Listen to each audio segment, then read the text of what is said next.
meron sila ditong sinabing fake news. Kayo na pumusga kung fake news po dito, Lisa.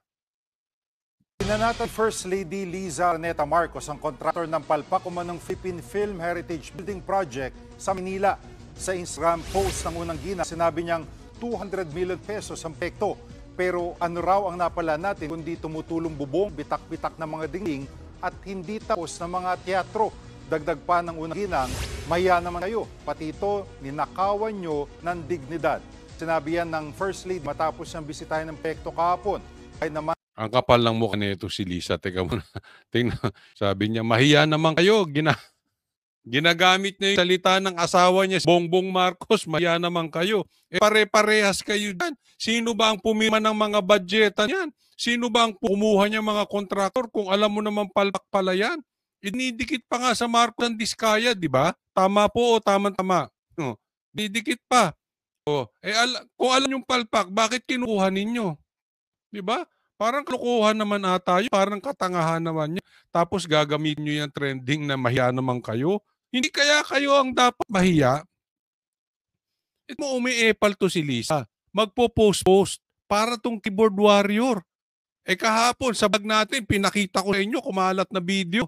Kung hindi nyo pa nakita, panoorin nyo yung vlog kong yun. Nakuhanan siya sa video, tumatakbo. Hindi natin alam kung tinatakbuhan kasi nagdatingan yung media. Hindi ko alam kung may tinakbuhan siyang lalaki doon or what. Hindi natin alam. Basta parating yung media, tumakbo siya.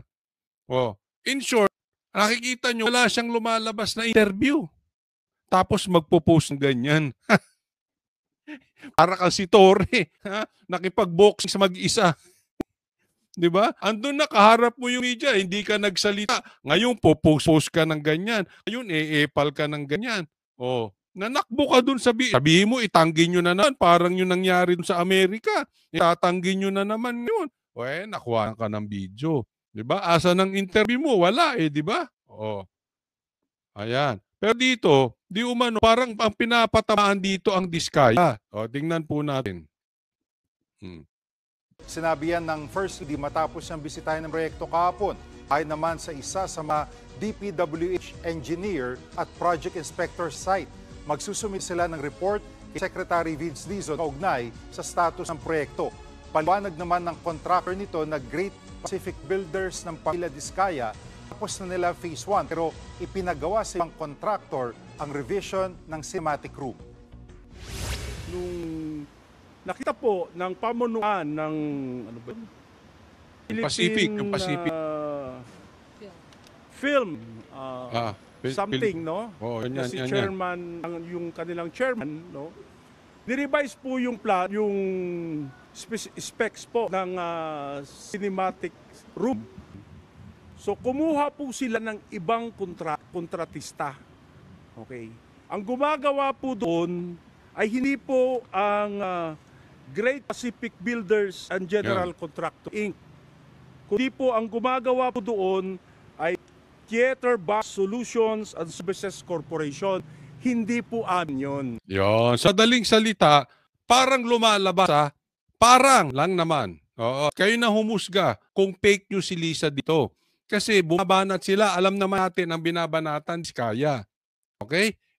Parang ang lumalabas dito, ang pinagbato na gate ay mga Diskaya. So, in short, lumalabas may kamay, di ba? Tapos ngayon, may kamay dito ang administrasyon sa pagdidiin sa mga Diskaya. Yun po ang nakikita ng taong bayan kasi bakit sila pinag-iinitan. Okay? Tapos, bigla-bigla, merong reklamo, merong post si Lisa na hindi naman siya nagpa-interview pero nag-post lang sa social media. Tapos yung balita, isinunod ang Diskaya. So ano ibig sabihin nun? Kino-connect na yung palpak na proyekto na yon na binisita ni Lisa at binisita ni Claire Castro, itong pinagtataguan ni Bongbong Marcos, si Claire Castro, bisita nila yan kahapon. Ngayon, ang in-interview, Diskaya. So, ano ibig nyo sabihin? Parang pinatatamaan. Although hindi directly sinabi Diskaya, pero ano ibig nyo sabihin? Sa dami-dami. Bakit kaduktorong balita ay diskaya agad? Fake news ba si Lisa? Fake news to balita na ito? Bakit diskaya lang? 'Di ba? Kasi kung ang pinatutukuyan nyo dyan, mali kayo. Kasi inilipat na yung phase 1, ang gumawa yung diskaya kontraktor. Okay? Tapos inilipat na.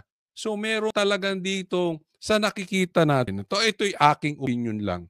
Talagang ididiin po dito ang diskaya. Kaya nga po mag-iingat po tayo, mga kababayan natin.